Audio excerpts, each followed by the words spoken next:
Hi అండి. Welcome to తెలుగింటి కమ్మని రుచులు. ఈరోజు మనం పనసకాయ బిర్యానీ ఎలా చేసుకోవాలో చూసేద్దాం. నాన్ వెజ్ బిర్యానీస్తో పోటీ పడే వెజ్ బిర్యానీ ఏదైనా ఉందా అంటే అది పనసకాయ బిర్యానీయే. ఇంకెందుకు ఆలస్యం, ఎలా చేసుకోవాలో చూసేద్దాం. దీనికోసం ముందుగా 300 గ్రామ్స్ పనసకాయ ముక్కల్ని తీసుకొని పలుచగా చిలికి పెట్టుకున్న మజ్జిగలో వేసి 30 నిమిషాలు నానబెట్టుకోవాలి. ముందుగా మసాలా ప్రిపేర్ చేసుకుంటున్నాను.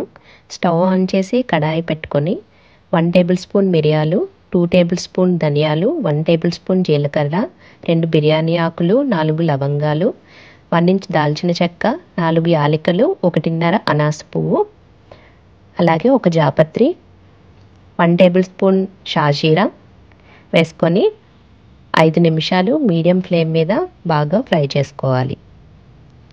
ఇవి బాగా ఫ్రై అయిన తరువాత కొంచెం పత్తర్పూల్,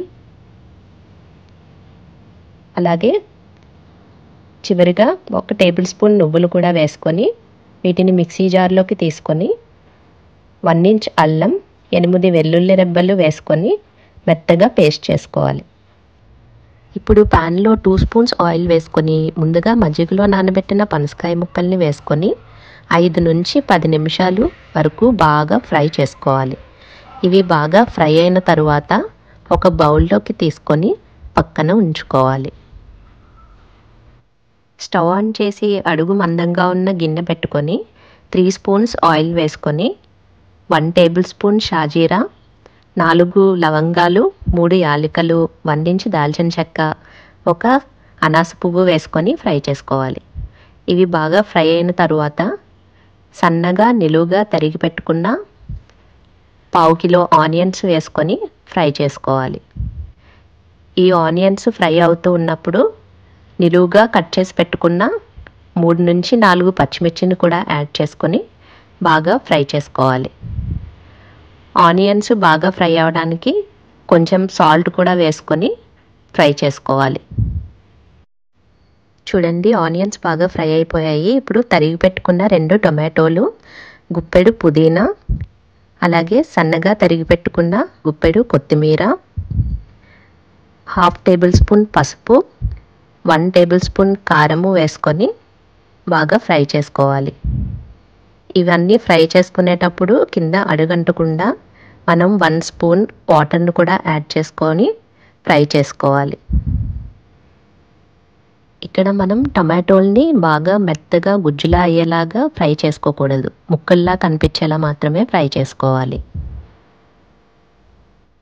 ఇప్పుడు ఇందులో ముందుగా గ్రైండ్ చేసి పెట్టుకున్న మసాలా పేస్ట్, అలాగే కొంచెం వాటర్ని కూడా వేసుకొని బాగా కలుపుకొని అంతా మిక్స్ అయ్యేలాగా ఫ్రై చేసుకోవాలి. ఇందులో ముందుగా ఫ్రై చేసి పెట్టుకున్న పనసకాయ ముక్కలను కూడా వేసుకొని బాగా మిక్స్ చేసుకొని మసాలాలంతా బాగా ముక్కకి పట్టేలాగా కలుపుకొని ఫ్రై చేసుకోవాలి.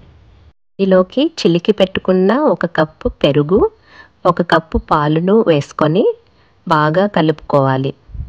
పాలు, పెరుగు వేసుకోవడం వల్ల పనసకాయ ముక్క అనేది చాలా సాఫ్ట్గా కుక్ అవుతుంది.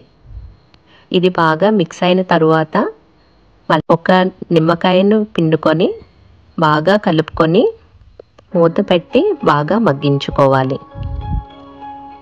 ఇలా ఆయిల్ పైకి తేరుతున్నప్పుడు మరొకసారి బాగా కలుపుకొని 1 గంట పాటు వాటర్లో నానబెట్టుకున్న 500 గ్రామ్స్ బాస్మతి రైస్ని కూడా యాడ్ చేసుకొని ఈ మసాలాతో బాగా మిక్స్ అయ్యేలాగా కలుపుకోవాలి. ఇక్కడ మనం రైస్ నుంచి తేమ పోయేంత వరకు రైస్ని బాగా కలుపుకొని ఫ్రై చేసుకోవాలి. రైస్ మనకి అడుగంటుతుంది అంటే తేమ పోయింది అని అర్థం. ఇప్పుడు మనం వాటర్ని యాడ్ చేసుకోవాలి. ఇక్కడ నేను కప్ బాస్మతి రైస్కి 1.5 కప్పు వాటర్ని తీసుకున్నాను. ఇప్పుడు ఒకసారి రుచి చూసుకొని సాల్ట్ని అడ్జస్ట్ చేసుకోవాలి. ఇలా ఒకసారి మిక్స్ చేసుకున్న తర్వాత మూత పెట్టి హై ఫ్లేమ్లో 10 మినిట్స్ బాగా ఉడికించుకోవాలి.